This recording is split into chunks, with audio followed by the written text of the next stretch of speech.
Hello everyone, good afternoon. मेरा नाम ज्योति सिंह है। आपका हमारे टीम स्टार क्लासेस में स्वागत है। गाइस, आज हम ईवीएस का सेशन नंबर 1 लेकर आए हैं। इसमें एनसीईआरटी के सारे इंपॉर्टेंट टॉपिक है। और गाइस, ये स्पेशली जो है सीटेट के लिए ये वीडियो बनाई गई है। अगर आपने अभी तक एनसीईआरटी की बुक नहीं पढ़ी है तो हम ये कह सकते हैं कि ये वीडियो देखने के बाद आपको पढ़ने की ज़रूरत भी नहीं पड़ेगी, क्योंकि इसमें हमने एनसीईआरटी के सारे टॉपिक को कलेक्ट करके पढ़ाया है। ठीक है। और गाइस, अगर अभी तक आपने हमारा चैनल सब्सक्राइब नहीं किया है तो प्लीज़ चैनल को सब्सक्राइब करिए और बेल आइकन को प्रेस करिए, जिससे कि जो भी आने वाली वीडियो होगी वो सबसे पहले आपको मिलेगी। गाइस, अगर ये वीडियो पसंद आती है तो प्लीज़ वीडियो को लाइक करना बिल्कुल ना भूलें और ज़्यादा से ज़्यादा लोगों को शेयर करें, जिससे आपके साथ अन्य लोगों का भी फ़ायदा हो सके। गाइस, ये हमारा एनसीईआरटी का जो है पार्ट 1 है। अभी हम इसका पार्ट 2 भी निकालेंगे। अगर आपने चैनल को सब्सक्राइब किया होगा तो आपको पार्ट 2 देखने को जल्दी ही मिलेगी, तो प्लीज़ चैनल को सब्सक्राइब करिएगा। चलिए आगे चलते हैं। आज का हमारा टॉपिक शुरू होता है हाथी से। हाथी। एक बड़ा हाथी दिन में 100 किलोग्राम से ज़्यादा पत्ते और झाड़ियाँ खा लेता है। हाथी बहुत कम आराम करता है। एक दिन में केवल 2 से 4 घंटे सोता है। हाथी के झुंड में 10 या 12 हथनी और बाकी सारे बच्चे होते हैं।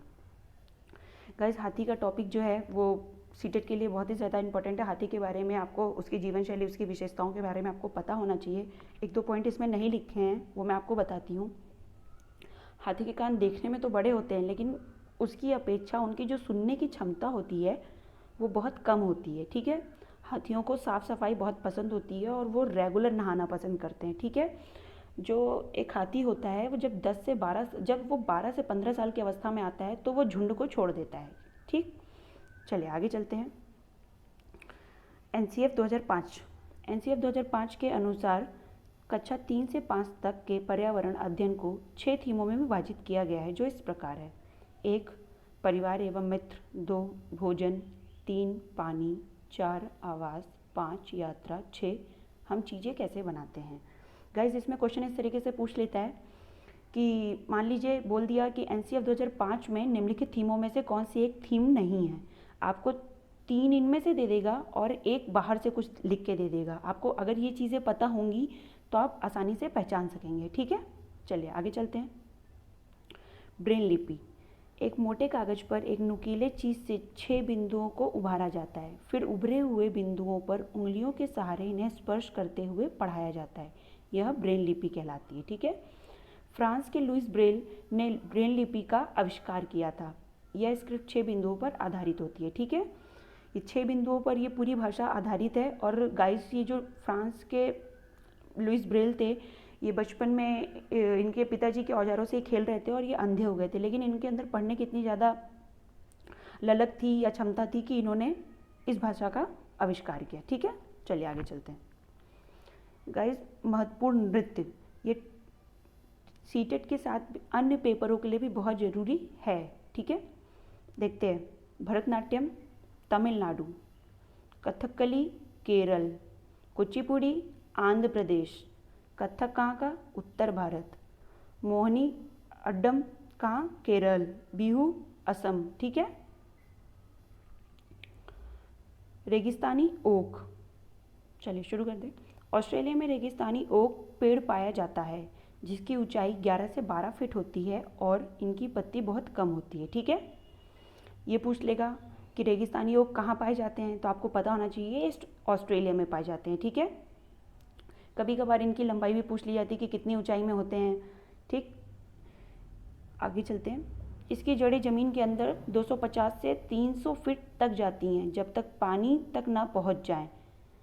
यह पानी पेड़ के तने में जमा हो रहता है। जब कभी इस इलाके में पानी नहीं होता है या पानी की कमी पड़ जाती है तो वहाँ के लोग इसके तने के अंदर पतला पाइप डालकर पानी निकाल लेते हैं। ठीक है। चलिए आगे चलते हैं। स्लॉथ। ठीक। स्लॉथ दिखने में भालू की तरह होते हैं पर ये भालू से अलग होते हैं। ठीक है। ये दिन में करीब 17 घंटे पेड़ों से उल्टा लटक कर आराम से सोते रहते हैं। जिस पेड़ पर रहते हैं उसी के पत्ते खाकर अपना पेट भरते हैं। 40 वर्ष तक ये अपने जीवन में सिर्फ 8 पेड़ों पर ही घूम पाते हैं और ये बहुत ही आलसी होते हैं। ठीक है। आगे चलते हैं। सांप। हमारे देश में केवल 4 तरह के ही जहरीले सांप होते हैं। नाम है इसके नाग, करैत, दुबोइया और अफाई। ठीक है। जहर से बचने के लिए, इस जहर से बचने के लिए उस व्यक्ति को सीरम नामक दवाई दी जाती है जो सांप की जहर से बनाई जाती है। अगर सांप ने किसी को काट लिया है तो उसको सीरम नामक दवाई दी जाती है जो सांप के जहर से बनी होती है, ठीक है। सांप के बाहरी कान नहीं होते हैं, वह जमीन से हुए कंपन को सुन पाता है। गाइस, आपने बहुत सारे टीवी पिक्चरों में देखा होगा कि बीन बजती है तो सांप बाहर आ जाता है। उसका ये रीज़न होता है कि वो बीन में जो कंपन होता है, जो वाइब्रेशन होता है, वो उसको पकड़ता है और वो धीमे धीमे तब बाहर आता है, उसे वो वाइब्रेशन फील होता है, ठीक है। वो सुनता नहीं है, ध्यान रखिएगा। आगे बात करते हैं सब्जियों की। ज़्यादातर सीटेट के क्वेश्चन में पूछा जाता है कि ये सब्जी कहाँ की है, ये सब्जी कहाँ की है, तो आपको पता होना चाहिए इस बारे में भी थोड़ी नॉलेज। चलिए देखते हैं। अधिकतर सब्जियाँ पौधों के फूल होती हैं और कुछ सब्जियाँ पौधों का फल भी होती हैं, ठीक है। हरी मिर्च, टमाटर, आलू कहाँ से आया? साउथ अमेरिका से, ठीक है, साउथ अमेरिका से। गोभी और मटर यूरोप से आया, ठीक है। कॉफ़ी, बीन्स और भिंडी कहाँ से आई? अफ्रीका से। सोयाबीन चीन से, ओके, इतना ध्यान रखिएगा। चलिए आगे चलते, केचुए के बारे में बात करते हैं। गाइस, केचुआ बहुत ही इंपॉर्टेंट क्वेश्चन है। आप इसके बारे में अगर नहीं पढ़ते हैं तो सोच लीजिए सीटेट में आपका 1 नंबर तो जाना ही जाना है, और इसके बारे में सीटेट में ही नहीं हर जगह पेपर में पूछा जाता है। चलिए आगे चलते हैं। केचुआ ज़मीन में छेद बनाकर मिट्टी को मुलायम कर देते हैं, ठीक है। ज़मीन को इन छेदों में हवा और नमी मिल जाती है। केचुए मृत पत्तियों और पौधों को खाते हैं और इनके मल से ज़मीन उपजाऊ बनती है। केचुए को किसानों का मित्र कहा जाता है। ये लाइन बहुत ज़्यादा इंपॉर्टेंट है, कई बार पेपर में आ चुका है कि किसानों का मित्र किसे कहा जाता है, तो केचुओं को, ठीक है। चलिए आगे बात करते हैं झूम खेती की। एक फसल काटने के बाद ज़मीन को कुछ सालों तक ऐसे ही छोड़ देते हैं, उसमें खेती नहीं करते हैं। उस जगह जो बांस या जंगल उग जाते हैं उसे उखाड़ते नहीं, बस गिराकर जला देते हैं।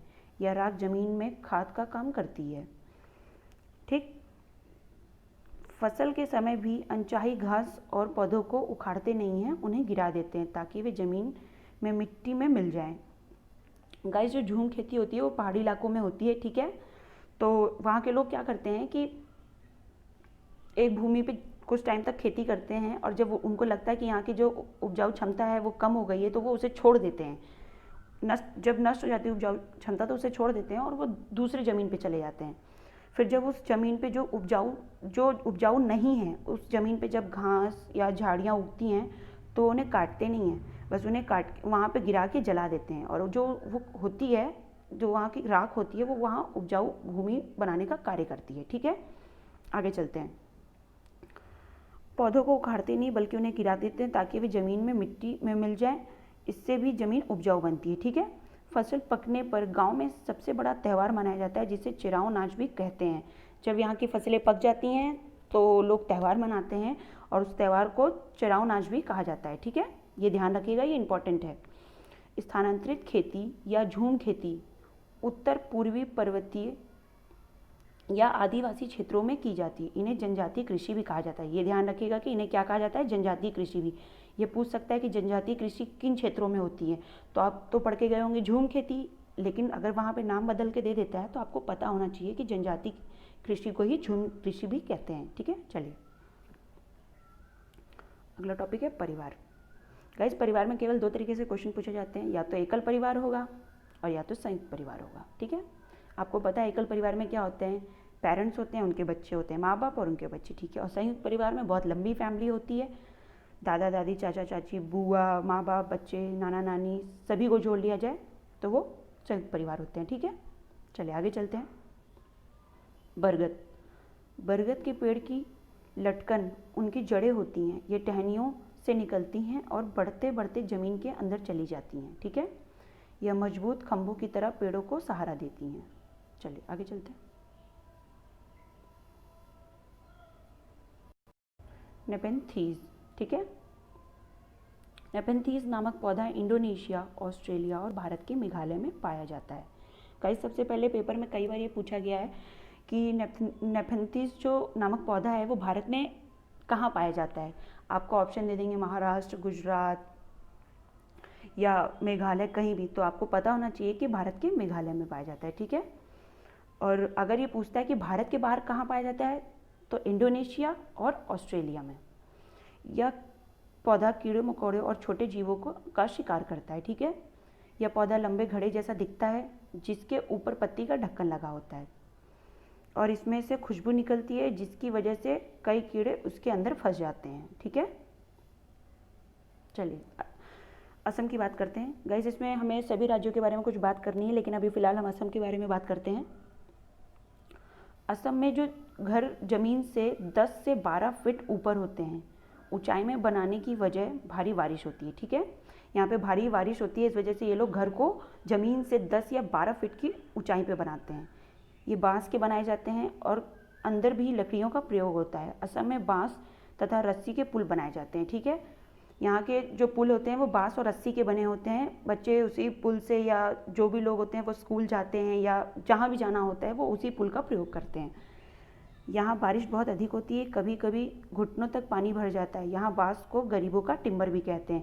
ध्यान रखिएगा, गरीबों का टिम्बर किसे कहते हैं? बांस को। ठीक है, क्वेश्चन ऐसे भी पूछ सकता है।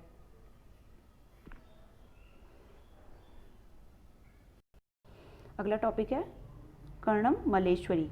ये एक वेट लिफ्टर हैं, आंध्र प्रदेश की रहने वाली हैं। ठीक है, ये 130 किलोग्राम तक का भार उठा लेती हैं। ठीक, भारत के बाहर इन्होंने 29 मेडल जीते हैं। ठीक है, आगे चलते हैं।